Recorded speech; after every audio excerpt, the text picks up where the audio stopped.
No vídeo de hoje, as polêmicas do derby, a vitória corintiana, Memphis salvando, Abel pressionado, a arbitragem. Vambora! Correndo, porque hoje deve atrasar um pouquinho, acho que atrasou um pouquinho o vídeo aí, acompanhei Dona Paola na consulta pós-cirúrgica, tudo correndo muito bem, obrigado a todos pelas mensagens, orações, cirurgia que já estava programada, era algo estético, não foi uma emergência, mas é sempre uma cirurgia, né? Sempre dá um medinho na galera, tá indo tudo bem, graças a Deus e a força que vocês estão dando aí, beleza? Aliás, grande Wilson, hoje lá no prédio onde a Paola foi na consulta, né, o Wilson tá lá, trabalha lá do prédio, acompanha todos os vídeos do canal todo dia. Abração, grande Wilson, fã do Neymar. Tamo junto, Wilson. Foi muito bom trocar essa ideia com você aí. Dá um like no vídeo, se inscreve, ativa o sininho, rumo a 390 mil inscritos por aqui. Vambora, vamos acelerar, vamos trabalhar. Falando em trabalhar, você que quer se valorizar no mercado, se liga nisso aqui. Você conhece a hashtag treinamentos, né? Já falei várias vezes aqui, nós estamos falando de uma das maiores empresas de treinamentos da América Latina. E o foco da hashtag treinamentos é justamente te oferecer um diferencial, fazer você se destacar no mercado. E tá chegando agora, no dia 5, a assinatura vitalícia da hashtag. O que é isso, Jorge? É o seguinte: um único investimento, uma única vez na sua vida, você vai fazer esse investimento e vai ter acesso para sempre a todos os treinamentos já disponíveis na hashtag. Excel, inteligência artificial, análise de dados, linguagem de programação, ciência de dados, o curso de inglês que foi lançado agora recentemente. Então você vai ter acesso vitalício a todos os cursos que já estão lá, inclusive os novos cursos que chegarem depois. Coisa linda! Então eu deixei na descrição do vídeo aqui o link, tem o QR Code também, que você pode apontar a câmera do seu celular para ele, e aí é uma vez só e depois você não vai nunca mais gastar um centavo sequer para se destacar no mercado. Assinatura vitalícia, hashtag treinamentos, aproveita, tá chegando, é do dia 5, QR Code na tela, link na descrição e no comentário fixado. E é do básico ao avançado, tá? Não tem nenhum pré-requisito, qualquer um pode ter acesso e começar os treinamentos na hashtag. Show! Muito bem. Vamos lá falar do clássico. Falando rapidamente aqui do que foi o jogo, porque eu imagino que as polêmicas vão ocupar um pouquinho mais de tempo na nossa análise. Pesou de novo, mando de campo. 3 coisas eu acho que pesaram positivamente a favor do Corinthians, que desequilibraram a balança para o lado corintiano, a favor do lado corintiano. Mando de campo, que nesse modelo de clássicos aqui em São Paulo é um negócio muito decisivo, muito determinante. Você não tem a torcida adversária, né? É uma pressão enorme, é um clima de muita hostilidade para o visitante, enfim, né? Isso pesa muito. Mando de campo, pesou na final do Paulista, pesou ontem a favor do Corinthians. Segundo fator que pesou, ter jogadores que podem desequilibrar. Ontem eu participei do De Placa, e a gente estava fazendo projeções para o clássico, né? De placa de segunda a sexta, 10h30 da manhã, no YouTube da TNT Esportes. E aí a gente falou, olha, o Palmeiras, a conclusão que a gente chegou lá, né? Eu, Formiga, né? a Gi e o Vitor Lopes. Olha, o Palmeiras ele tem mais equilíbrio, ele tem mais força de elenco, ele tem um trabalho hoje melhor, por mais que o trabalho do Abel não esteja passando pelo melhor momento, e vamos falar disso já, mas o Corinthians tem 3 jogadores capazes de desequilibrar um jogo, Memphis, Garro e Yuri. E isso ontem aconteceu com o Garro, muito rápido, muito inteligente na cobrança da falta ali, abrindo para o Mateuzinho, e o Memphis subindo na área livre para cabecear. São caras que podem decidir um jogo, e eles apareceram ontem para o Corinthians. Terceiro fator, postura, espírito de luta para jogar um clássico. Aquilo que faltou ao Corinthians no Majestoso, no Morumbi, sobrou ontem.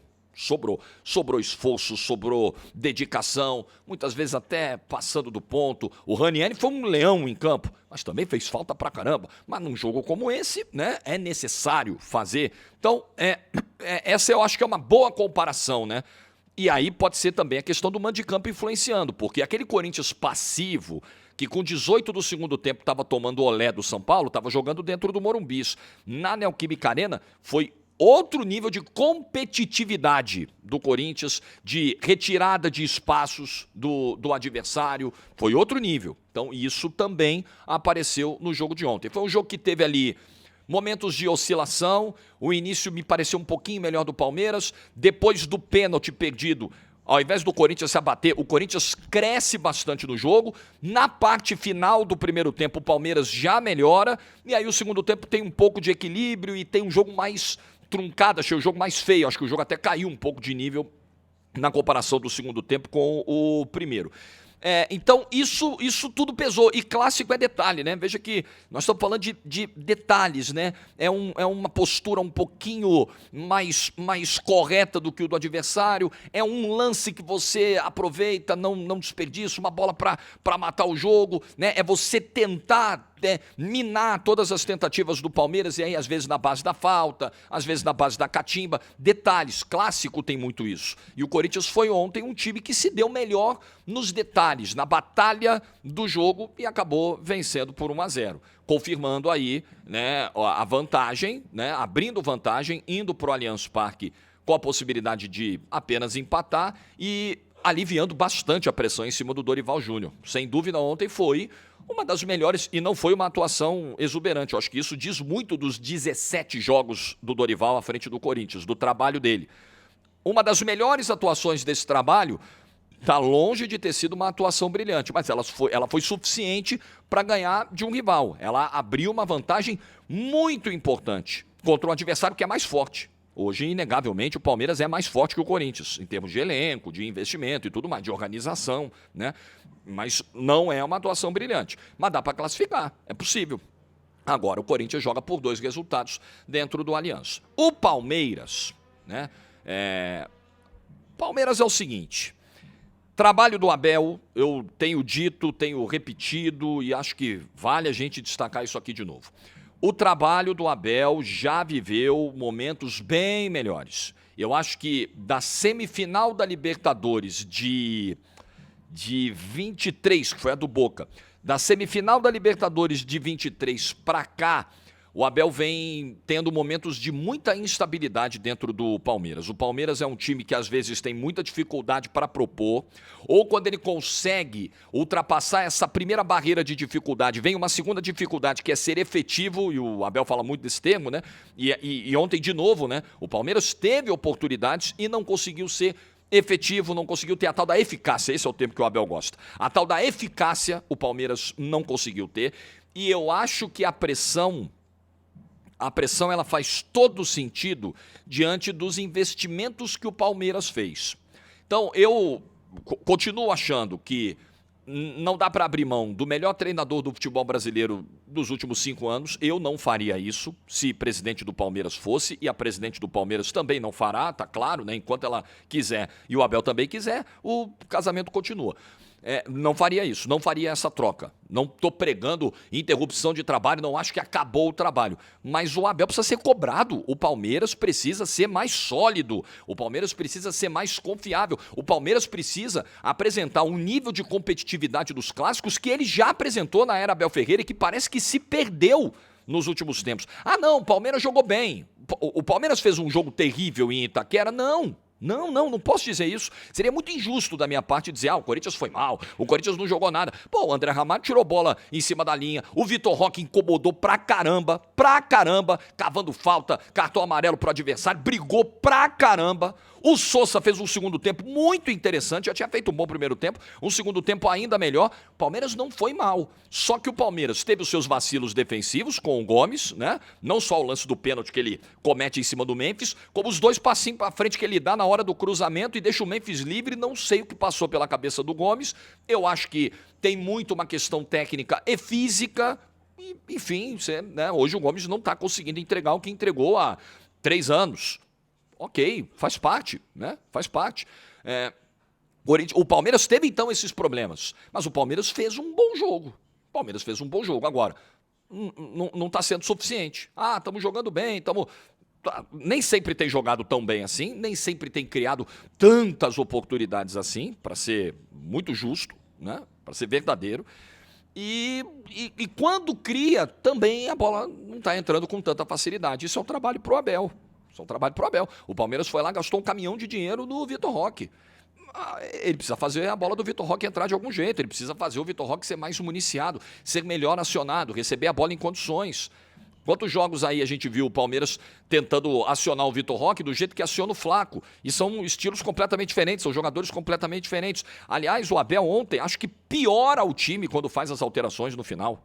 Piora o time, né? Quando tira o Sousa e o Vitor Roque para botar o Alan na ponta esquerda, e o Flaco Lopes que não arrumou nada, né? Piorou. Palmeiras ainda tinha uma possibilidade, teve um gol anulado, ainda estava no jogo, ainda estava, né, criando alguma coisa, incomodando a defesa do Corinthians para tentar um empate. E as alterações do Abel, elas são muito infelizes, na minha opinião, as últimas alterações feitas no jogo.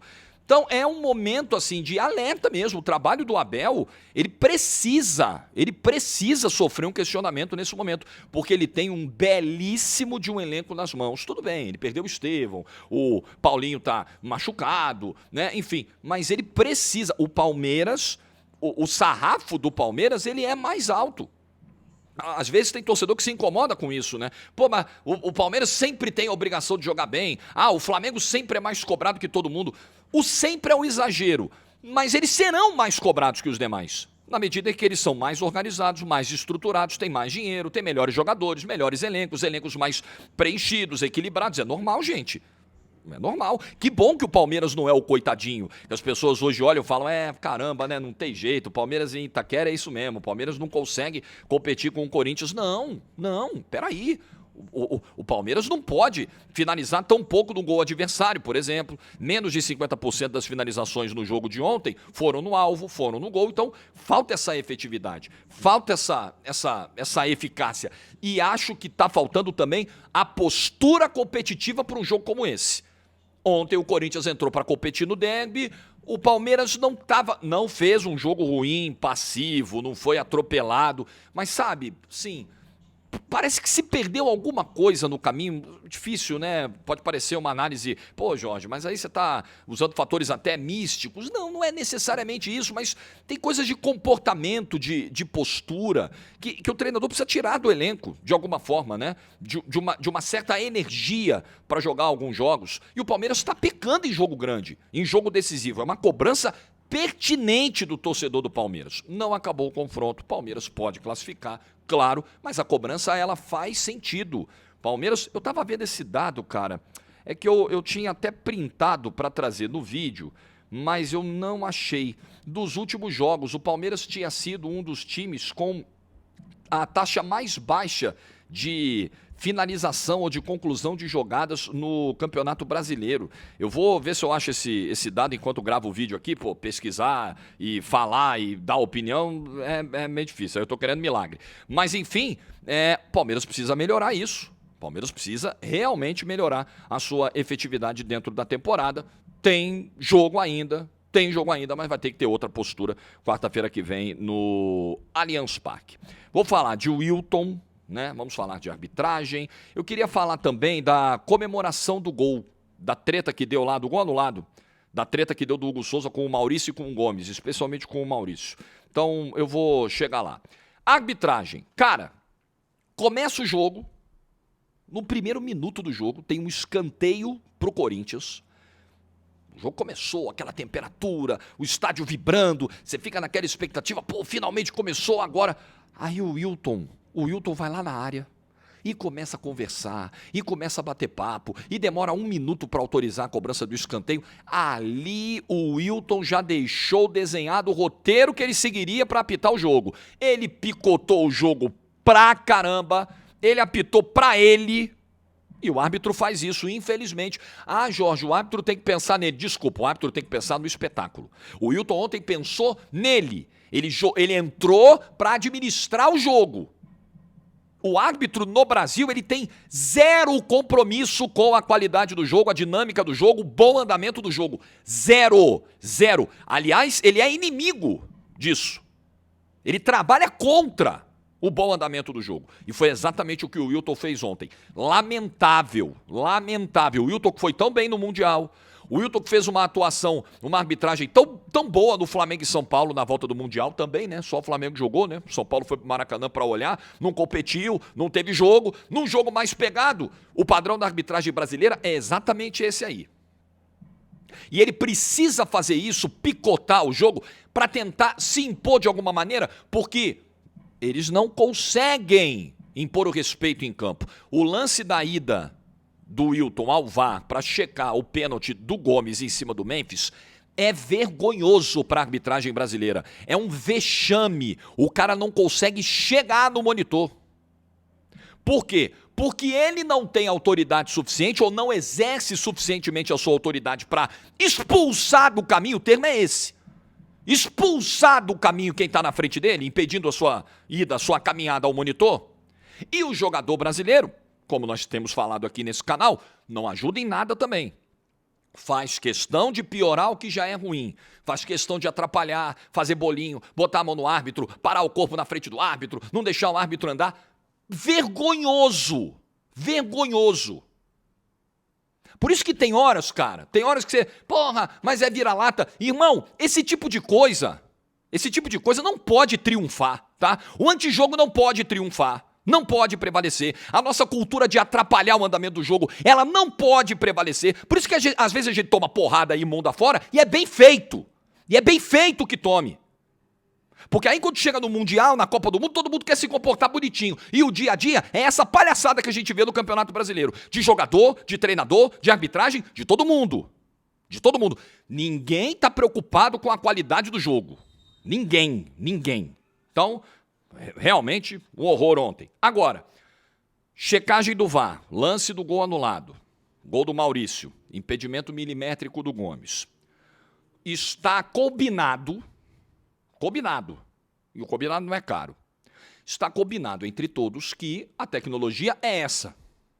E é com essa que nós vamos até o semiautomático chegar no ano que vem. Segundo o seu Samir, alô Little Sam, chegará. Até lá, é isso aí que nós temos. O que o Abel falou ontem é verdade, nós estamos usando uma tecnologia do século passado. Deixa eu pegar a frase certinha do Abel. Claro que é uma reclamação que se dá num contexto em que o Palmeiras se sentiu prejudicado, num contexto em que o gol anulado foi do Palmeiras. Se fosse do outro lado, o Abel não falaria nada. Como o Dorival não falou nada. Se fosse um gol anulado do Corinthians milimétrico, ontem o Dorival com certeza falaria na coletiva. Então, dando esse desconto, né, que é a reclamação que a galera só faz quando dói nela, o Abel tem um ponto. Trabalhamos com ferramentas do século passado. Essa é a frase. Ferramenta do século passado, ele está certo. Ele está certo. Chega a ser constrangedor. Lá vem o Jorge vira-lata. Tá bom, me chama de vira-lata, problema seu. É constrangedor você ver o semiautomático na Copa do Mundo de Clubes há um mês e ver as linhas traçadas do jeito que foram ontem. E ver a imagem, a resolução, a qualidade de imagem que a gente viu ontem. É constrangedor você ver na Champions League um impedimento ser resolvido em 20 segundos e aqui traça a linha. Aí você olha e fala, será? Mas onde é que ele traçou a linha? Ele traçou na mão, ele traçou no ombro, ele traçou na cabeça. Aí, pô, vou dar um zoom pra ver. Quanto mais zoom dá, pior fica.